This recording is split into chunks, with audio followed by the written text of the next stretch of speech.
Good morning दोस्तों, नमस्ते। स्वागत है आप लोगों का सिलेक्शन पॉइंट के यूट्यूब चैनल पर। आज हम लोग मॉडर्न हिस्ट्री में एक बहुत ही इम्पोर्टेंट टॉपिक है भारतीय राष्ट्रीय आंदोलन, उसके बारे में चर्चा करेंगे।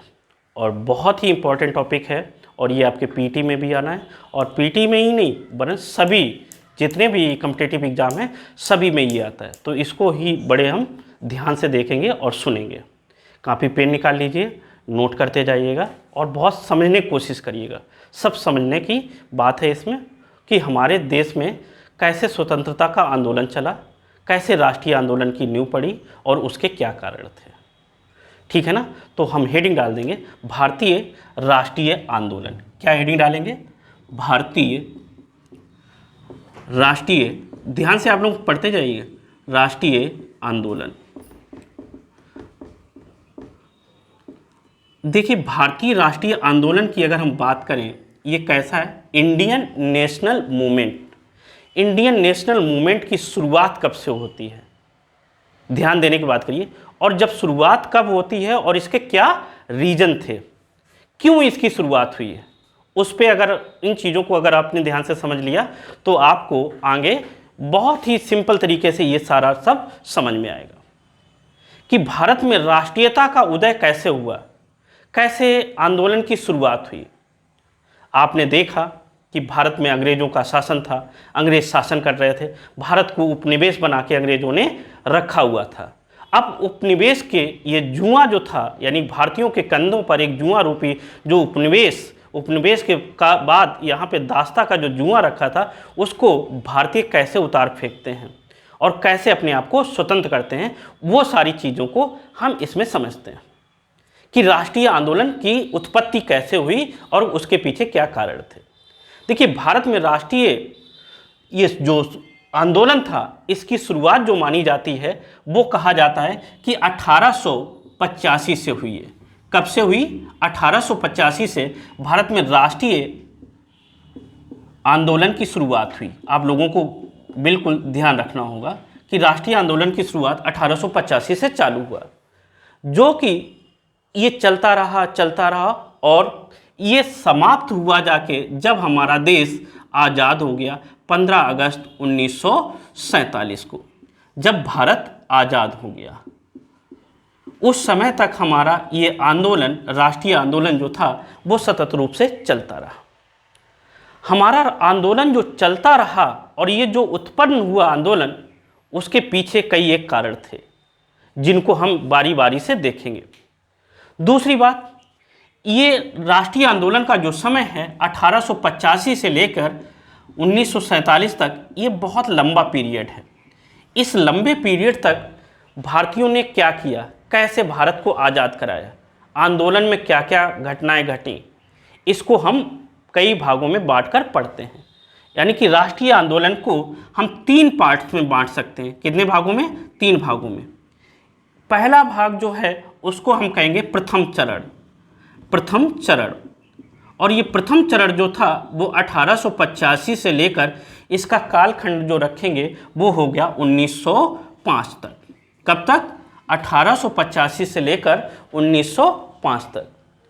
यानी कि इस कालखंड को हम बांट के पढ़ेंगे राष्ट्रीय आंदोलन में। दूसरा हमारा चरण था, द्वितीय चरण जो था, उसको अगर हम बांटें इतिहास की दृष्टि से, ऐतिहासिक घटनाओं की दृष्टि से, तो ये 1905 से लेकर 1919 तक कर सकते हैं। ठीक है, जलियांवाला बाग हत्याकांड होता है, खिलाफत आंदोलन जब चलता है, उस समय तक इसको हम बांट के देख सकते हैं। फिर इसके बाद क्या कर सकते हैं? तीसरा जो चरण है, तृतीय चरण, इसको हम कर दें कब? 1919 से लेकर 1947 तक।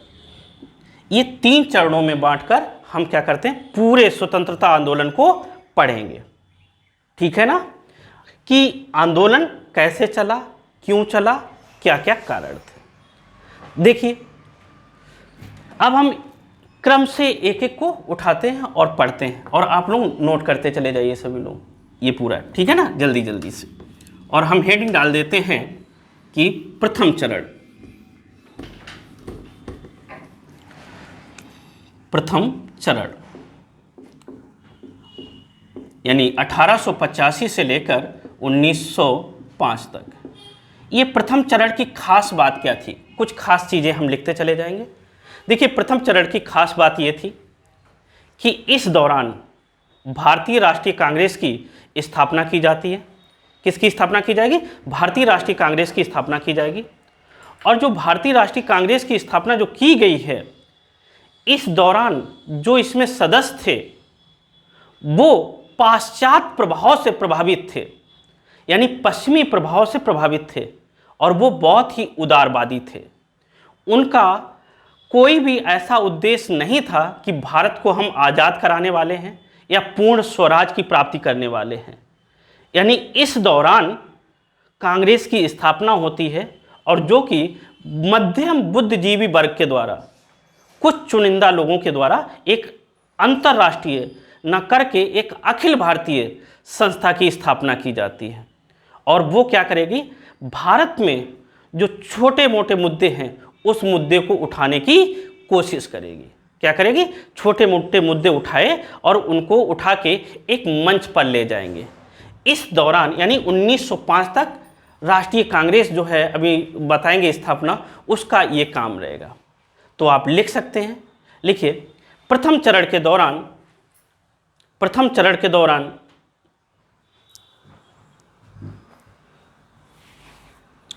भारतीय राष्ट्रीय कांग्रेस की स्थापना हुई।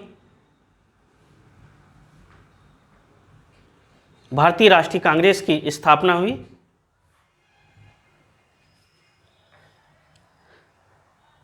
तथा इस दौरान अल्पशिक्षित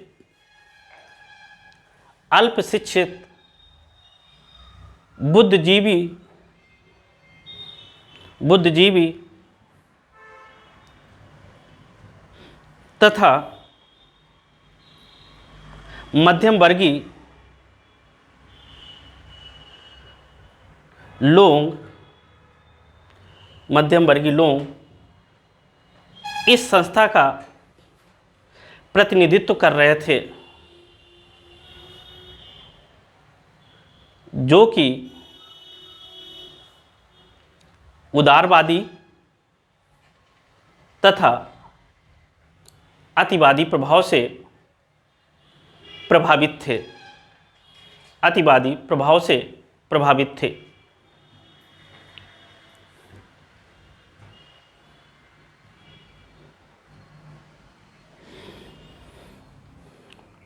समझ में आया?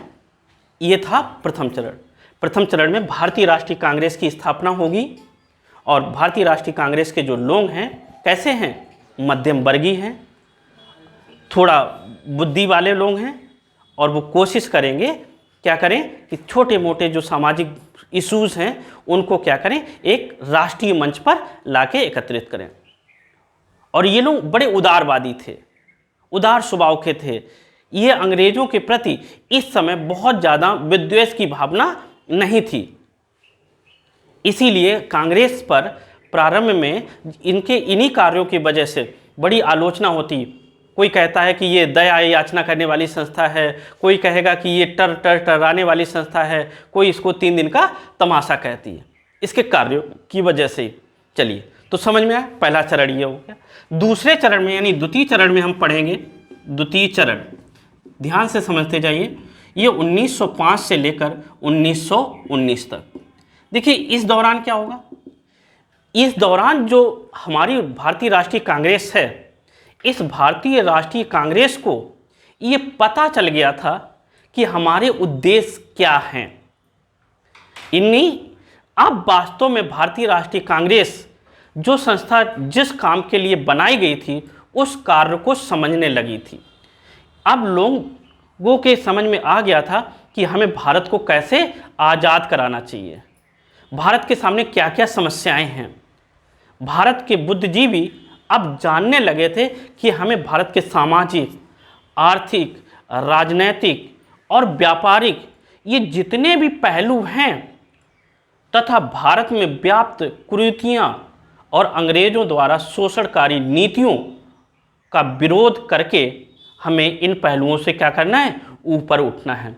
ऐसी कुछ नीतियां हमें बनानी है, ऐसी नीतियों का निर्माण करना है।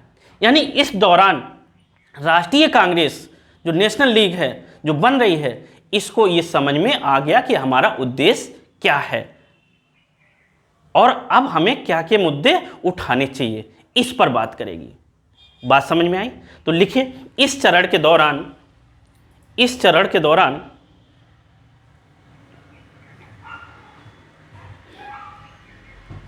भारतीय राष्ट्रीय कांग्रेस कुछ परिपक्व हो गई थी।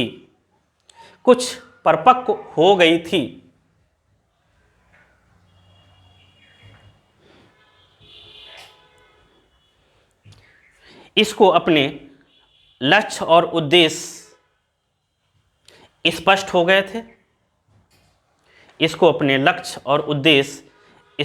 गए थे।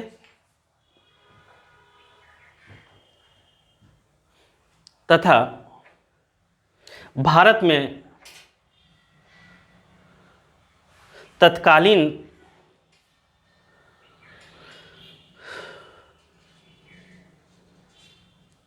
सामाजिक, आर्थिक,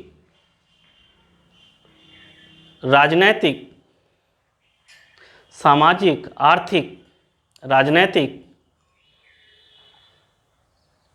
तथा सांस्कृतिक समस्याएं समझ में आने लगी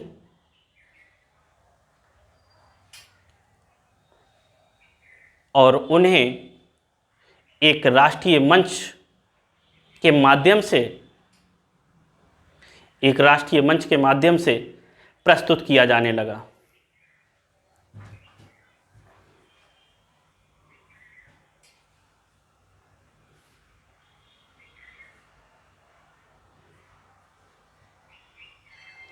तथा इसी दौरान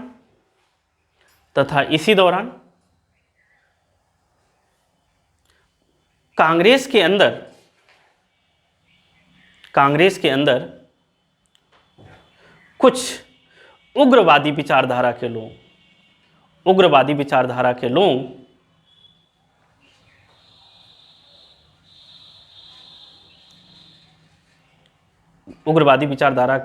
लोगों का उदय हुआ, जो कि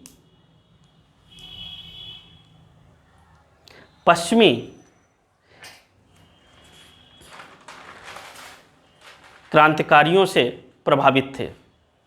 देखो क्या हुआ कि अब कांग्रेस में क्या हुआ, अब अपनी समस्याएं समझने लगे और इनके लक्ष्य अब स्पष्ट हो गए कि हमें भारत को क्या कराना है, आज़ाद कराना है। और इसी दौरान क्या हुआ, अभी पहले क्या था, प्रथम चरण में उदारवादी लोग ही थे सिर्फ इसमें, अब कैसे लोग भी आ गए, उग्रवादी। और उग्रवादी लोग कैसे, उग्रवादी मतलब उग्र स्वभाव से थे। अब वो दया याचना नहीं, अब दया याचना की जगह क्या करने लगे, अपनी मांगों को याचनाओं के माध्यम से ना मांग के छीनने के उद्देश्य से काम करने लगे। ये फैन ऑफ कर दो, बंद आवाज़ कर रहा है। अब क्या करेंगे वो लोग, उग्रवादी स्वभाव के हो गए और ये अपने लक्ष्यों को लिए आगे तत्पर होगी। अब हमारा क्या होगा, तृतीय चरण। अब देखिए तृतीय चरण समझते जाइए कैसे ये आंदोलन आगे गति पकड़ेगा और कैसे भारत आज़ाद होगा। तृतीय चरण, इसका कालखंड क्या है, 1919 से लेकर 1947। अब तीसरा कालखंड देखिए, आप लोगों को पता है तीसरा कालखंड भारत को आज़ाद करा देगा। और इस दौरान कैसे भारत आज़ाद होगा, इसकी बागडोर कौन संभालेगा। देखिए आप लोगों को पता है कि 15 जनवरी और 1915 को भारत में आ गए थे कौन, गांधी जी। अब भारत में गांधी जी 1915 में आ गए थे। 1-2 साल तो गांधी जी ने क्या किया कि अपने गुरु गोखले के साथ में भारत की स्थिति परिस्थिति को समझने में लगाया, भारत का भ्रमण किया और धीरे धीरे जब भारत में समझ गए। प्रारंभ में तो गांधी जी अंग्रेज़ों के कैसे थे, सहयोगी थे, लेकिन जब अंग्रेज़ों की नीतियों को समझा और समझ में जब उनको आया कि ये अंग्रेज वास्तव में हमारे सहयोगी ना होकर हमारे ऊपर ये औपनिवेश कर रहे हैं, शासन कर रहे हैं, हमें दास समझते हैं और इनकी नीतियां हमारे लिए अच्छी नहीं हैं, ये शोषणकारी हैं, दमनकारी हैं, तो इन्होंने क्या किया, गांधी जी ने धीरे धीरे अंग्रेज़ों के विरुद्ध आने लगेंगे और उनसे क्या करेंगे, अपनी लाभ के लिए, अपने देश के लिए, स्वतंत्रता के लिए, पूर्ण स्वराज के लिए मांग करने लगेंगे और ये मांग मनवाएंगे भी। देखिए अंतर क्या है, पूर्ण स्वतंत्रता या पूर्ण स्वराज को प्राप्त करने के लिए उग्रवादी भी प्रयास कर रहे थे, उग्रवादी जो नेता थे, हमारे गरम दल के जो नेता थे, लेकिन उनके जो क्रियाकलाप थे और गांधी जी के जो क्रियाकलाप थे, दोनों में बहुत अंतर था। जहां वो हथियार, गोला, बम, बारूद और शक्ति के माध्यम से गरम दल के नेता स्वतंत्रता को प्राप्त करना चाह रहे थे, वहीं गांधी जी क्या मतलब उदार दिमाग से, अपनी मतलब कि गांधीवादी नीतियों से भारत को स्वतंत्र कराने की कोशिश करेंगे। मतलब इस समय क्या होगा, पूरी तरीके से गांधीवादी आंदोलन हो जाएगा। 1919 से लेकर 1945 तक पूरे आंदोलन में गांधी जी छाए रहेंगे और फिर इस दौरान पूर्ण स्वराज की बात कही जाएगी। अभी तक पूर्ण स्वराज की बात नहीं कही गई थी, ना पहले में ना दूसरे चरण में। अब यहाँ से पूर्ण स्वराज की बात चालू हो जाएगी और कहेंगे स्वतंत्र, जैसे होम रूल आंदोलन होगा और भी कई चीज़ें होंगी, असहयोग आंदोलन होगा कि हम आपको असहयोग करेंगे, सहयोग करेंगे ही नहीं, सबने अवज्ञा आंदोलन होगा, भारत छोड़ो आंदोलन होगा। ये सारा का सारा गांधी जी के इर्द गिर्द पूरी आंदोलन चलता रहेगा। तो तृतीय आंदोलन भारत को स्वतंत्रता दिलाएगा। लिखिए इस चरण के दौरान महात्मा गांधी के नेतृत्व में पूर्ण स्वराज की प्राप्ति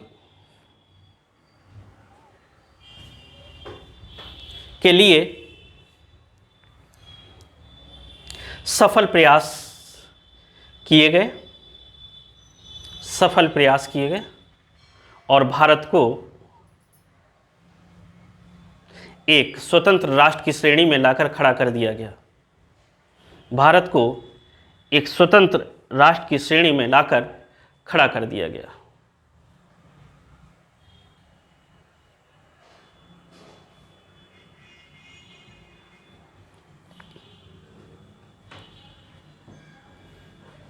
ठीक है, ये 3 चरणों को हमें देखना है। अब देखिए थोड़ा सा हम ध्यान देंगे कि ये जो राष्ट्रीय आंदोलन चालू हो रहा है, इसमें कौन कौन से तत्व सहायक थे, क्यों इतना बड़ा आंदोलन हो गया, कैसे ये आंदोलन हो गया कि पूरे भारत को आज़ाद करा दिया, अंग्रेज़ों की जड़ों को हिला दिया और उखाड़ फेंका यहाँ से। कौन से वो कारण थे जिन्होंने इस बात के लिए भारतीयों को प्रेरित किया। तो यहाँ पे अब हम हेडिंग डालेंगे, राष्ट्रीय आंदोलन उदय में सहायक तत्व। राष्ट्रीय आंदोलन के उदय में सहायक तत्व।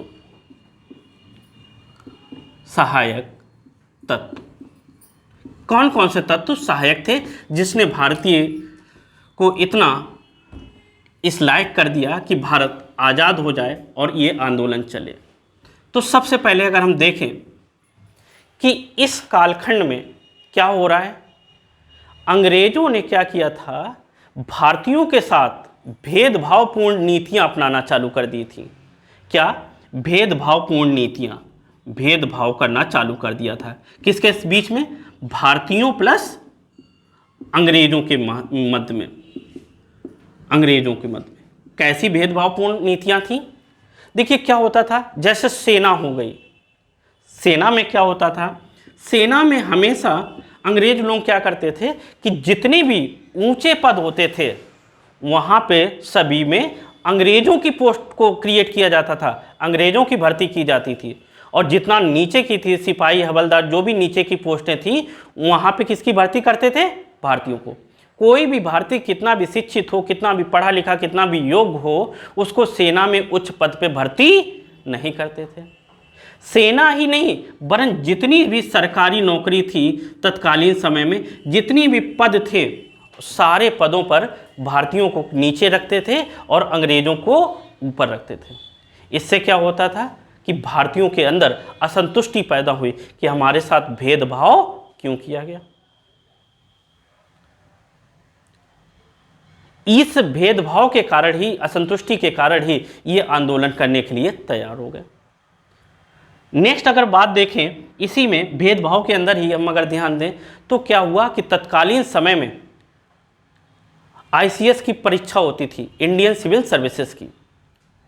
भारत के लोग, भारत में ऐसी शिक्षा नहीं होती थी कि ये कंपैरिजन कर सकें इंग्लैंड से। इंग्लैंड में बुद्धिजीवी, अच्छे अच्छे स्कूल, अच्छी अच्छी शिक्षाएं, वहाँ पहले ही विकास हो चुका था, तो वहाँ के लोग उस शिक्षा को पहले प्राप्त कर पाते थे, भारतीय बाद में। तो क्या किया गया, इस समय ही जो इसकी आयु थी इंडियन सिविल सर्विसेज की, आईसीएस की, 21 वर्ष से घटाकर 19 वर्ष कर दी गई। कितनी कर दी गई? 21 वर्ष से घटाकर 19 वर्ष कर दी गई। अब इस परीक्षा में भारतीय आसानी से पास नहीं हो पाते थे, अंग्रेज पास हो जाते थे। तो ये दिक्कत हो गई, भारतीयों को जो बुद्धिजीवी थे, जो पोस्ट पे जाना चाहते थे, उनके अंदर असंतोष पैदा हो गया कि ये तो नहीं होना चाहिए। नेक्स्ट अगर हम बात करें इसी क्रम में, जैसे कि क्या हुआ कि अंग्रेजों द्वारा कुछ ऐसे काम किए गए जो भारतीयों के हित के लिए ना हो के वो अपना हित साधना चाहते थे, लेकिन अनजाने में भारतीयों का हित हो गया। जैसे इसी समय क्या किया गया कि अंग्रेजी शिक्षा का प्रचार प्रसार करने की कोशिश की गई। अंग्रेजों ने क्या किया कि कुछ अंग्रेजी शिक्षा भारत में देना प्रारंभ कर दिया और कहा गया यहाँ के लोगों को शिक्षित करेंगे और इनसे हम क्या करेंगे, क्लर्कल ग्रेड का काम करवाएंगे, हमारी कंपनी में काम करेंगे, हमारे दफ्तर में काम करेंगे और क्लर्क के रूप में रहेंगे। लेकिन हुआ क्या, जब भारतीयों को अंग्रेजी पढ़ाई गई तो इस अंग्रेजी पढ़े लिखे भारतीयों ने क्या किया कि क्लर्क के रूप में काम किया ही किया।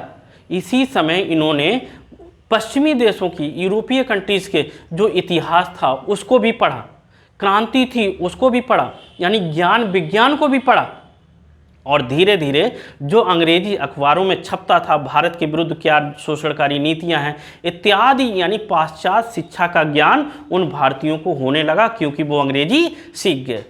और जब ये भारतीय ये जान गए अंग्रेजी पढ़ के कि ये लोग हमारे लिए क्या सोच रहे हैं, तो फिर हमारे भारतीय लोग क्या करने लगे, उनकी नीतियों को समझ के उनके खिलाफ उनमें असंतोष पैदा हुआ और एक राष्ट्रीय आंदोलन की पृष्ठभूमि तैयार होने लगी। जो भी वहाँ कविताएं लिखी जाती थी अंग्रेजी में, जो भी सारा कुछ इतिहास लिखा जाता था, उसको पढ़ते थे कि कैसे वो लोग इतना शासन करते, क्यों इतने बुद्धिजीवी हैं, तर्कजीवी हैं, है ना, भौतिकवादी हैं। तो वो चीज़ धीरे धीरे भारतीयों के अंदर आने लगी क्योंकि पढ़ रहे थे। इसी क्रम में इस आंदोलन का उदय होने का एक मुख्य कारण हम ये भी कह सकते हैं कि अंग्रेजों द्वारा उस समय क्या किया गया था, रेल, डाक, तार इत्यादि का भी प्रचलन कर दिया गया था। जब यातायात सुविधाएं, संचार सुविधाएं अच्छी हो गई थी, संचार का बढ़ावा हो गया था, अब भारतीय जो थे, अब भारतीयों को भी इसका बेनिफिट मिला। रेल बिछाई गई किस लिए, कि वो अपना माल ढोएंगे और ले जाएंगे, भारत का शोषण करेंगे। लेकिन इसका प्रभाव उल्टा हुआ। उल्टा क्या हुआ कि इस रेल से अब भारतीय भी एकजुट होने लगे। कहीं पे अगर सभा होती थी, वो रेल में बैठकर एक स्थान से दूसरे स्थान तक चले जाते थे। डाक के माध्यम से अब वो नहीं भी जाते थे तो वो भी अपना पत्राचार करके, संचार करके सभी लोग एकत्रित हो जाते थे, कोई मैसेज भेजना होता था। यानी कि राष्ट्रीय एकीकरण की भावना में रेल, डाक, तार इत्यादि का बहुत ही महत्वपूर्ण योगदान रहा, जो इस आंदोलन में एक बहुत ही महत्वपूर्ण हिस्सा बना जाके भारतीयों की मदद के लिए।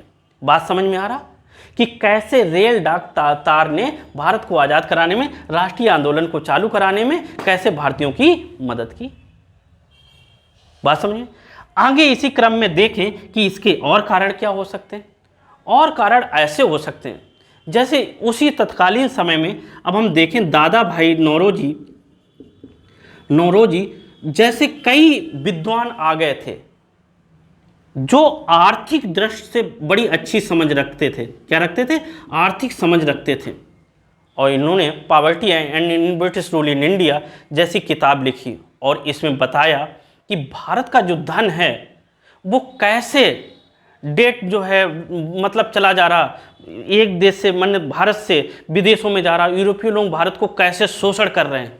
इन्होंने अपनी पुस्तक लिखी और आर्थिक गतिविधियों को भारतीयों के सामने स्पष्ट किया और बताया कि ये अंग्रेज जो हैं हमारे लिए शोषणकारी नीति अपना रहे हैं और हमें शोषित करते चले जा रहे हैं, हमारी आर्थिक स्थिति खस्ता करते चले जा रहे हैं। और इसलिए दादा भाई नौरोजी ने समाज को जागरूक किया, भारतीय समझे और समझ के उनमें असंतोष पैदा हुआ और राष्ट्रीय आंदोलन की उनके अंदर चिंगारी उत्पन्न हुई और अब वो राष्ट्रीय आंदोलन में कूद पड़ेंगे। तो ये भी हमारे उसी समय देखिए भारत का एक साहित्य जो था, साहित्य भी बहुत महत्वपूर्ण रखता है। साहित्य समाज का दर्पण होता है, कहा जाता है क्या, साहित्य समाज का दर्पण होता है। तो तत्कालीन समय में भारतीयों के द्वारा बहुत सा साहित्य लिखा जाता था। जैसे भारतेंदु हरिश्चंद्र, इन्होंने एक पुस्तक लिखी थी भारत दुर्दशा। अब वो भारतेंदु हरिश्चंद्र भारत दुर्दशा में लिखते हैं कि भारत की उस समय दुर्दशा क्या है, कितने गरीब हैं, कितने भूखे हैं, कितने प्यासे हैं, कैसे वो जीवन यापन अपना कर रहे हैं, भारत की स्थिति क्या है, इसको कैसे दूर किया जाना चाहिए। रविंद्रनाथ टैगोर हो गए, वो लिख रहे हैं भारत के बारे में। मुंशी प्रेमचंद, जाने कितने इतिहासकार साहित्यकार भारत के बारे में अब लिखते चले जा रहे हैं कि हाँ ऐसा ऐसा भारत में हो रहा। साहित्य बताता है कि भारत की स्थिति सही नहीं है, हमें इसमें एकजुट होकर भारत की स्थिति को उजागर करना है, अच्छा करना है, सहायक बनाना है। वहीं दूसरी तरफ इसमें और देखें तो क्या होता है कि भेदकारी नीतियों के साथ साथ यहाँ हम लिख रहे हैं कि जैसे इसी समय समाचार पत्रों का भी बड़ा योगदान था। समाचार पत्र छपने लगे और कुछ बुद्धिजीवी, समाचार तो जानते ही हैं, समाचार तो सभी जगह जाता है, और समाचारों के माध्यम से अंग्रेजों की नीतियों को उजागर करने लगे। राजा राम मोहन राय हुए, उन्होंने मिरातुल जैसा अखबार छापा, मिरातुल अखबार, ठीक है ना। ईश्वर चंद्र विद्यासागर, सोम प्रकाश, यानी कि तमाम केसरी, मराठी, मतलब तमाम किताबें इस समय तमाम समाचार पत्रों का प्रकाशन होने लगा। अब जब समाचार पत्र प्रकाशित होने लगे तो वो हर समाचारों में क्या होता, पत्रों में जो घटना घटित होती अंग्रेजों के द्वारा वो सारी की सारी उजागर होने लगी। तो समाचार पत्रों का भारत में बहुत ज़्यादा ये सारी चीज़ों ने राष्ट्रीय आंदोलन को प्रेरित किया कि नहीं अब ऐसा नहीं होगा, अब हम लोग भी अवेयर होंगे। जनता को अवेयर किया और राष्ट्रीय आंदोलन के लिए तैयार हुए, एक आग जलाई, चारों तरफ से माहौल बन रहा था, गर्म हो रहा था। समाचार पत्रों के बाद अगर हम और भारत में बात करें तो यहाँ देखिए पुनर्जागरण के लिए बहुत से ऐसे विद्वान भारत में आए जिन्होंने वास्तविक स्थिति को सामने रखा। अब स्थिति में हम पुनर्जागरण ही कहें या धर्म का जागरण कहें, वो चीज़ें भी सामने आने लगी। जैसे आप ले लो स्वामी दयानंद सरस्वती, स्वामी विवेकानंद, रामानुजाचार्य, ये कई एक ऐसे विद्वान हमारे सामने आए जिन्होंने प्रार्थना समाज ले लो, कहीं कोई समाज नया धार्मिक सुधार आंदोलन चालू कर दिए।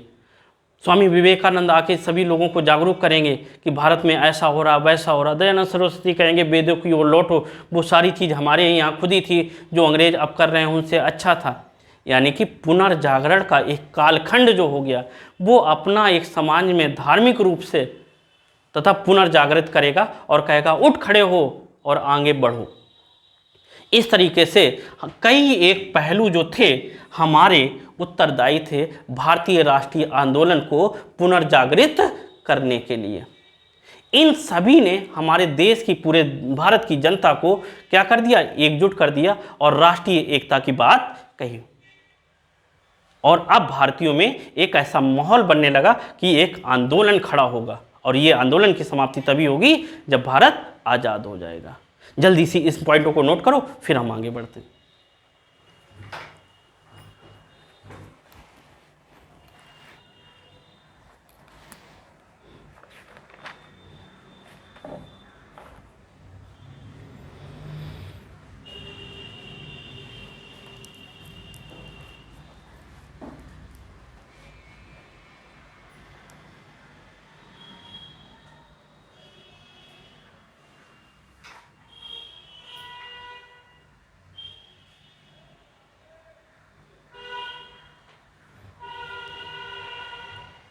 नोट कर लिया?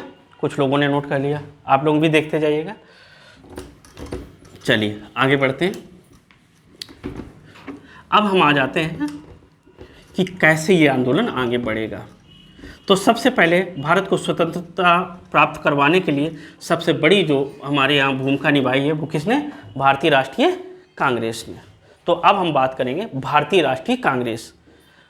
देखिए, भारतीय राष्ट्रीय कांग्रेस की अगर हम बात करें तो सबसे पहले हमारा दिमाग ये जाता है कि कांग्रेस की स्थापना कैसे हुई, क्यों हुई, इसको हम थोड़ा ध्यान में देखते हैं। यानी कि हम कांग्रेस की बात करेंगे।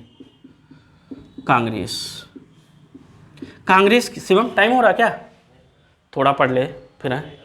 देखिए, कांग्रेस की स्थापना से अगर हम पूर्व की बात करें, कांग्रेस पूर्व की स्थिति क्या थी, क्यों कांग्रेस की स्थापना की गई, भारतीय राष्ट्रीय कांग्रेस की?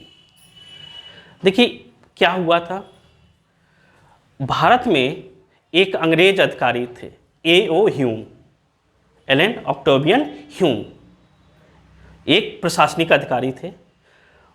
प्रशासनिक अधिकारी जब वो भारत में पोस्टिंग थी तो उन्होंने भारत के बारे में देखा, भारत में घूमे फिरे, और ये बहुत ही दयावान, एक शिक्षित व्यक्ति थे। इन्होंने भारत की स्थिति को देखा और समझा, तो इनको बड़ा ही अफसोस हुआ कि भारत में बताइए भारतीयों के साथ जो वो भी हमारे जैसे ही एक इंसान है, क्या हाल किया जाता है, इनके साथ कैसा व्यवहार किया जाता है। इनकी अंतर आत्मा भारत की स्थिति दशा को देखकर रोती थी। बाल गंगाधर तिलक जैसे, लाला लाजपत राय जैसे इनके बारे में कहेंगे। लाला लाजपत राय कहते हैं A.O. ह्यूम के बारे में कि भारत की दुर्दशा देखकर ह्यूम का दिल जो है वो रोता है कि भारत की दशा कैसी है। वास्तव में ये एक सच्चे इंसान थे, अच्छे इंसान थे। इनको जब ये दशा देखी नहीं जा चुकी तो इन्होंने क्या किया, 1883 में, 1 मार्च 1883 की बात है, 1 मार्च 1883, 1883 की बात है। इन्होंने क्या किया, कलकत्ता विश्वविद्यालय के जो बच्चे थे, बड़े बच्चे थे, उनको एक पत्र लिखा, और उस पत्र में इन्होंने भारत की स्थिति के बारे में लिखा। कहा आप लोग पढ़े लिखे लोग हो, यंग हो, जवान हो, भारत की ऐसी दुर्दशा है, भारतीयों को कैसे दास के रूप में रखा जा रहा है, भारतीयों के ऊपर, भारतीयों के कंधों पर क्या किया गया है कि एक जुआ रखा हुआ है, और वो जुआ तब तक नहीं हटेगा जब तक आप लोग निस्वार्थ होकर देश प्रेम के साथ आगे आकर कार्य नहीं करोगे। और भारत की स्थिति के बारे में लिखते हैं और कहते हैं कि आप सब एक हो। और उसी पत्र में ये भी लिखते हैं कि आदमी कितने भी शक्तिशाली हों, कितने भी बुद्धिजीवी हों, वो तब तक असफल रहते हैं जब तक वो एक नहीं होते हैं। यानी कि जब तक सभी एक नहीं हो जाएंगे, एकीकृत नहीं हो जाएंगे, संगठित नहीं हो जाएंगे, तब तक उनकी सारी शक्ति, सारी बुद्धि, सारा सब कुछ व्यर्थ है, बेकार है। तो आप लोग आओ और एकत्रित हो जाओ और भारतीयों के कंधे पर जो जुआ है, दास्ता का जुआ है, उसको उतार फेंको। ये पत्र लिखते हैं A.O. ह्यूम। किसको लिखते हैं? कलकत्ता विश्वविद्यालय के छात्रों को लिखते हैं और ये बात करते हैं, एक विस्तार से पत्र लिखते हैं। कलकत्ता विश्वविद्यालय में जब ये पत्र बच्चे पढ़ते हैं तो उनके अंदर बहुत जोश आता है कि बताइए, एक अंग्रेज अधिकारी हमें जगा रहा है और हम इतने निकम्मे अपने देश के लिए कुछ नहीं कर पा रहे हैं। हमारे माँ बाप सब, बेटे बच्चे बहू सब दास्ता में पले हुए हैं, नौकर बने हुए हैं। इसको देखते हुए जब रोष जग जाता है तो ये सारे बच्चे सोचते हैं कि कुछ किया जाए। इसी दौरान क्या होता है कि ये सारे लोग इकट्ठे होते हैं और उसी समय एक घटना घटती है मद्रास में एक सभा होती है और समय होता है 1884 का, नेक्स्ट ईयर। और इस समय जो सभा हो रही थी, संगठन हो रहा था, ये आप पढ़ेंगे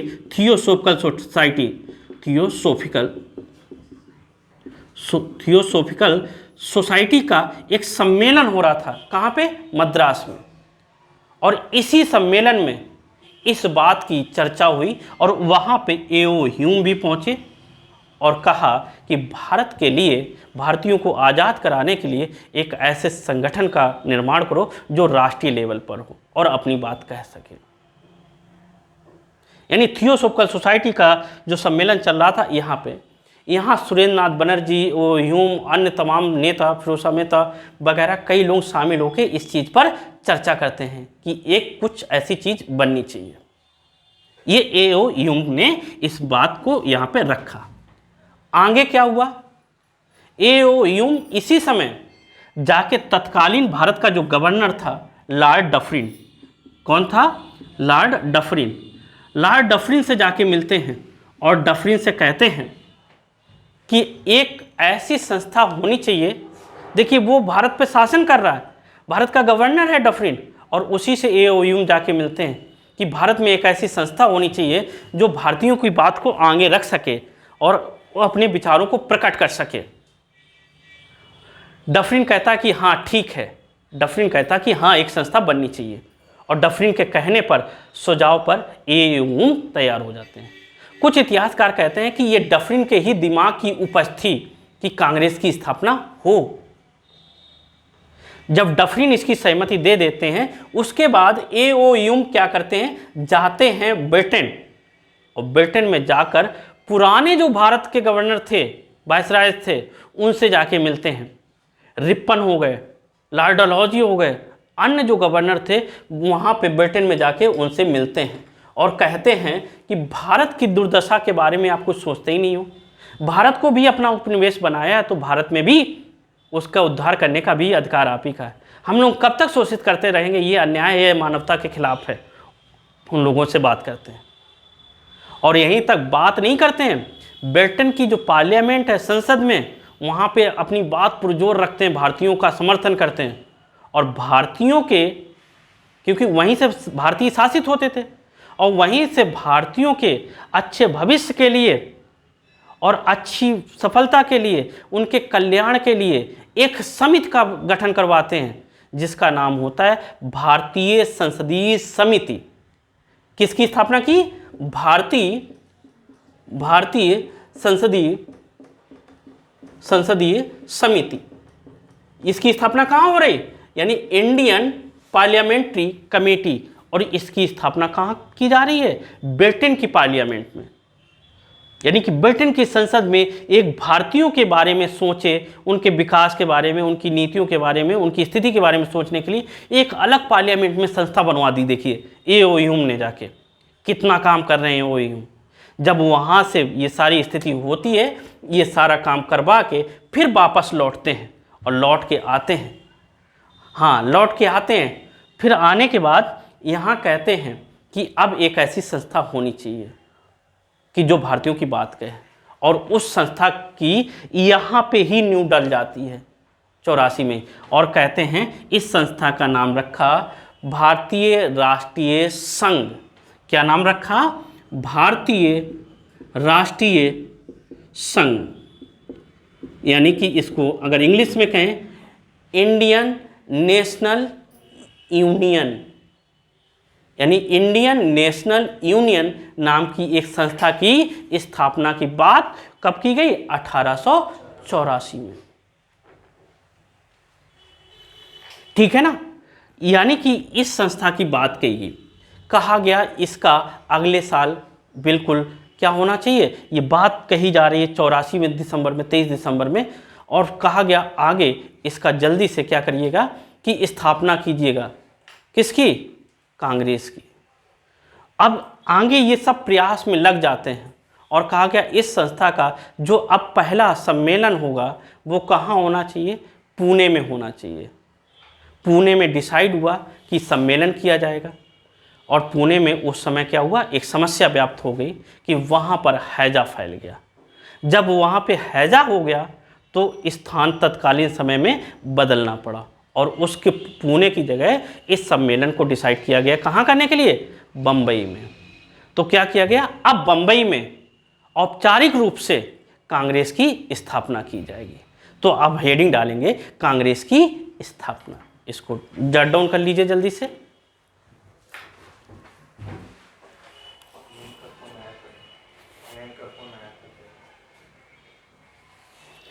बंद हो गया क्या?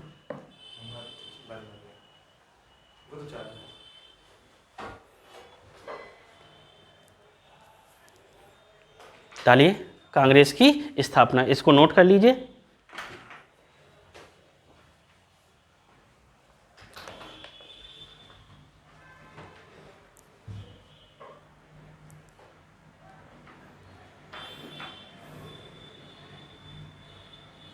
नोट कर लिया?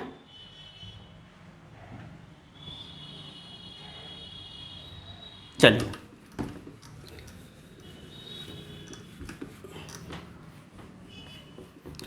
हेडिंग डाल दीजिए कांग्रेस की स्थापना।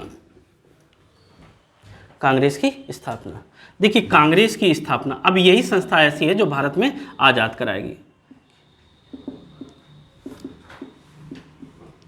कांग्रेस की स्थापना कब हुई?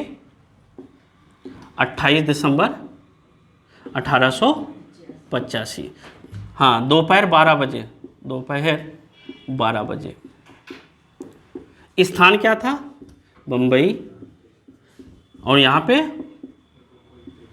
गोकुल दास तेजपाल पाठशाला। कितने लोग थे इसमें पहले सम्मेलन में? 72, 72 सदस्य थे। इसकी अध्यक्षता किसने की? WC बनर्जी, बोमेश चंद बनर्जी, बोमेश चंद बनर्जी ने की। महासचिव कौन थे?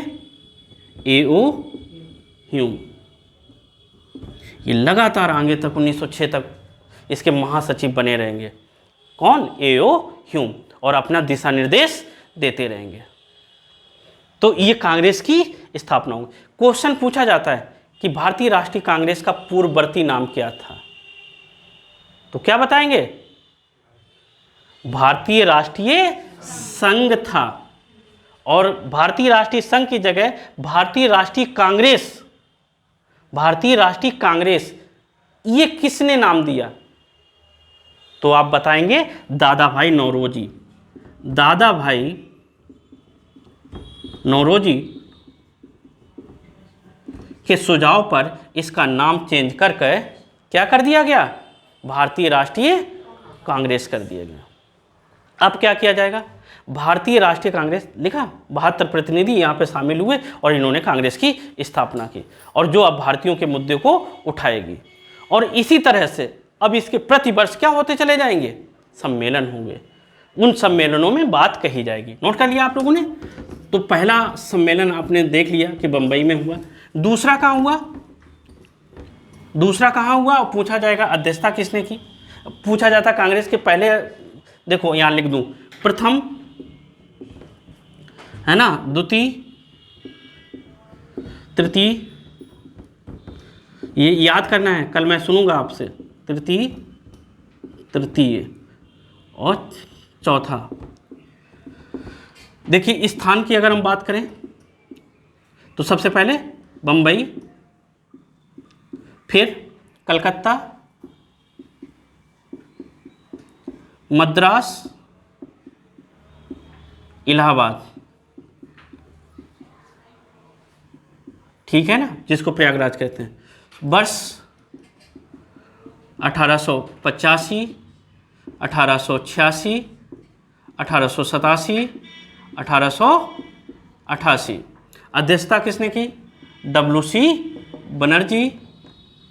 दूसरा दादा भाई नौरोजी, दादा भाई नौरोजी। तीसरा बदरुद्दीन तैयब जी, और चौथा जॉर्ज यूले। ठीक है ना, ये आपको याद होने चाहिए, फिंगर टिप पे होने चाहिए।